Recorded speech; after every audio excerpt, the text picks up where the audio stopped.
Desde os primórdios da fé cristã, a pergunta sobre o fim dos tempos e o retorno de Jesus Cristo tem sido um dos mistérios mais profundos e debatidos. O que acontecerá antes, durante e depois dos eventos cataclísmicos que a Bíblia descreve? Hoje, vamos desvendar uma das visões mais difundidas e esperançosas sobre esse período, o pré-tribulacionismo. Esta teoria não é apenas uma interpretação. Para milhões de cristãos ao redor do mundo, é uma promessa de resgate divino, um escape sobrenatural de um tempo de angústia sem precedentes. Imagine um evento que muda o curso da história em um piscar de olhos, onde milhões desaparecem da face da terra antes que a escuridão da grande tribulação se instale. É uma doutrina que moldou a esperança e a fé de gerações, prometendo uma intervenção divina que pouparia os fiéis do período mais sombrio da humanidade. Mas de onde surgiu essa ideia? Quais são suas bases e por que ela gera tanta paixão e, por vezes, controvérsia? Prepare-se para uma jornada através de profecias milenares, interpretações bíblicas e o impacto cultural de uma das mais dramáticas expectativas escatológicas. Muitos questionam: o pré-tribulacionismo é uma doutrina antiga, ensinada pelos apóstolos, ou uma inovação mais recente? É fundamental entender que, embora a expectativa da volta de Cristo seja milenar, a formulação específica do arrebatamento pré-tribulacional, como a conhecemos hoje, começou a tomar forma mais claramente no século XIX. Não encontramos nos escritos dos pais da Igreja ou dos reformadores protestantes uma defesa explícita de um arrebatamento secreto antes da tribulação. Figuras como o teólogo escocês Edward Irving e a jovem Margaret MacDonald, com suas visões no início dos anos 1830, são frequentemente citadas como catalisadores para a popularização dessa ideia. No entanto, foi o influente líder dos Irmãos de Plymouth, John Nelson Darby, quem sistematizou e disseminou amplamente o pré-tribulacionismo. Darby, viajando pelos Estados Unidos e Europa, ensinou sobre a distinção entre Israel e a Igreja, e sobre um retorno secreto de Cristo para arrebatar a Igreja antes de um período de 7 anos de tribulação. Sua teologia, conhecida como dispensacionalismo, forneceu a estrutura que catapultaria o pré-tribulacionismo para o centro do debate escatológico, tornando-o uma força dominante em grandes segmentos do protestantismo evangélico. Senhoras e senhores, bem-vindos a esta aula de filosofia na nossa faculdade do século XIX. Hoje exploraremos os textos antigos que moldaram o pensamento ocidental. Para os defensores do pré-tribulacionismo, o arrebatamento não é uma invenção teológica, mas uma promessa literal encontrada nas Escrituras. O alicerce principal repousa em textos como 1 Tessalonicenses, capítulo 4, onde o apóstolo Paulo descreve o Senhor. Arrebatamento da igreja ocorrerá antes da tribulação. As Escrituras confirmam esta verdade. Devemos estar vigilantes. A esperança nos sustenta. Sendo do céu com alarido, e os que morreram em Cristo ressuscitando primeiro. Em seguida, nós, os que ficarmos vivos, seremos arrebatados juntamente com eles nas nuvens, a encontrar o Senhor nos aires. A teologia pré-tribulacionista enfatiza a distinção entre este evento e a segunda vinda gloriosa. No arrebatamento, Cristo vem para os seus santos de forma iminente e secreta. Na segunda vinda, ele vem com os seus santos de forma visível e triunfante. Outro ponto-chave é a promessa em Apocalipse 3,10, de que a igreja fiel seria guardada da hora da tentação que há de vir sobre todo o mundo. Corre! Socorro! Meu você cai! Não para, papai! Para o pré-tribulacionista, a igreja não foi destinada à ira, mas ao resgate. Por isso, a esperança não está em sobreviver ao anticristo, mas em ser chamado para o alto antes mesmo que o primeiro selo do julgamento seja rompido. O coração da teologia pré-tribulacionista reside na separação clara entre duas instituições distintas no plano de Deus, Israel e a Igreja. Para esta visão, a Igreja é um parêntese na história, um mistério que não foi revelado no Antigo Testamento. O relógio profético de Israel parou na 69ª semana de Daniel, no momento da rejeição do Messias. A grande tribulação, portanto, não é um período para a Igreja, mas sim o tempo de angústia para Jacó.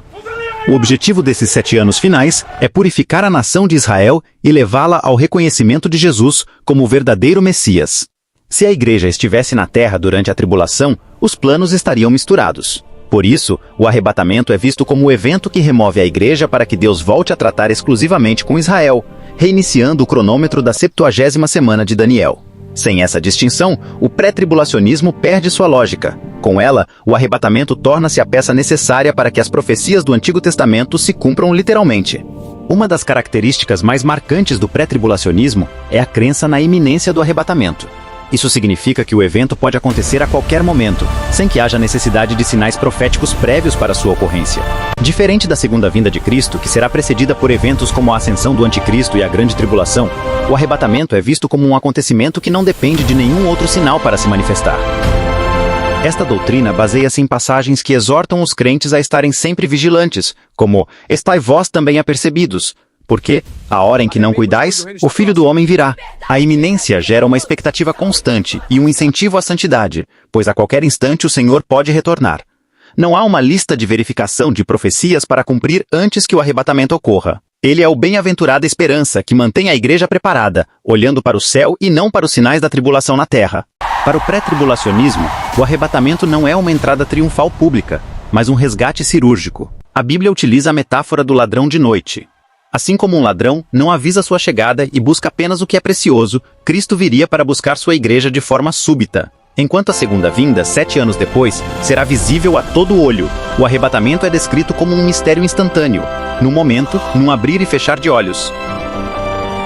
Jesus! Jesus! Jesus! Carros sem motoristas, aviões sem pilotos, famílias fragmentadas em segundos. Para os que ficam, resta a confusão e a busca por explicações científicas ou políticas. Para os que sobem, a glorificação imediata do corpo.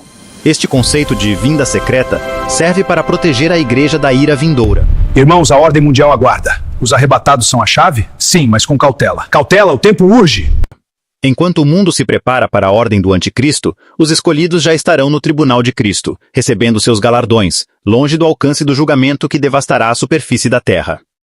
Eu sou o anticristo, e esta é minha tribuna de honra. Uma pergunta ecoa: se o mal já opera no mundo, o que impede a manifestação total do anticristo agora? A teologia pré-tribulacionista aponta para a figura do restritor, mencionado em 2 Tessalonicenses. Para a maioria dos defensores desta visão, o restritor é o Espírito Santo agindo através da igreja na terra. Enquanto o corpo de Cristo estiver presente, ele atua como sal e luz, servindo de barreira espiritual contra a escuridão total. No momento do arrebatamento, o restritor é tirado do caminho. Com a retirada da igreja e a cessação da influência restritora do Espírito, o cenário mundial fica livre para o surgimento do homem do pecado. Sem a oração dos santos e a presença da luz divina, a humanidade mergulha instantaneamente na grande tribulação. É o início de um governo global sem precedentes, onde a diplomacia dará lugar ao controle absoluto e a liberdade será substituída pela marca. O arrebatamento não é apenas a saída dos salvos, é a remoção da última barreira que protege a terra do governo direto de Satanás. Enquanto a terra mergulha em um período de julgamento sem precedentes, o destino dos arrebatados é de glória e recompensa. Para o pré-tribulacionismo, os 7 anos da tribulação aqui embaixo correspondem a 2 grandes eventos no céu. O primeiro é o Tribunal de Cristo, o Bema. Não é um julgamento para condenação, mas para galardão. Ali, cada crente comparece diante do Senhor para que suas obras sejam provadas pelo fogo. O que foi feito com amor e fidelidade resultará em coroas e honra eterna. O segundo evento é o clímax da história de amor entre Deus e seu povo, as bodas do Cordeiro. A igreja, agora purificada e vestida de linho finíssimo, une-se definitivamente ao seu noivo, Jesus Cristo. É um banquete de celebração celestial que prepara o exército de Deus para o seu retorno triunfal. Enquanto o anticristo exige adoração forçada na terra, no céu, a adoração é espontânea e transbordante. O arrebatamento não foi apenas um escape da dor, mas o início de uma eternidade de comunhão íntima que a mente humana mal pode conceber. Ao final dos 7 anos de agonia e governo do anticristo, o silêncio do céu é rompido de forma gloriosa. No pré-tribulacionismo, a segunda vinda de Cristo é um evento distinto e visível a todas as nações. Se no arrebatamento ele veio para os seus, agora ele volta com os seus. O céu se abre como um pergaminho e o Rei dos Reis surge montado em um cavalo branco, seguido pelos exércitos celestiais vestidos de linho puro. Não há mais segredo ou mistério. Este é o momento em que Jesus coloca seus pés no Monte das Oliveiras para pôr fim à batalha do Armagedom e julgar as nações. O anticristo e o falso profeta são derrotados apenas pelo sopro de sua boca. Para o pré-tribulacionista, este é o desfecho lógico. A igreja, que foi poupada da ira, agora retorna para reinar. O mundo, que estava sob as trevas do sistema satânico, vê finalmente a luz do sol da justiça. É o encerramento do tempo da angústia e a preparação para o reino que não terá fim. O pré-tribulacionismo é muito mais do que um cronograma de eventos futuros. É uma teologia de urgência e esperança. Para os milhões que abraçam essa visão, a promessa do arrebatamento iminente funciona como um poderoso motor para a santificação e o evangelismo. Se o Senhor pode voltar a qualquer momento, num abrir e fechar de olhos, não há tempo a perder com o que é passageiro. Esta bem-aventurada esperança não nos chama ao medo, mas à prontidão. Ela nos lembra que, embora o mundo caminhe para um desfecho sombrio, a igreja tem uma promessa de resgate. Ao final desta jornada, A pergunta que fica não é sobre datas ou sinais, mas sobre o estado do coração. Você está pronto para o chamado? O pré-tribulacionismo termina onde a fé prática começa, vivendo cada dia como se fosse o último, e cada momento como se fosse o instante do encontro com o Rei. Pois para aqueles que esperam, o céu não é um destino distante, mas uma realidade que pode bater a porta a qualquer segundo.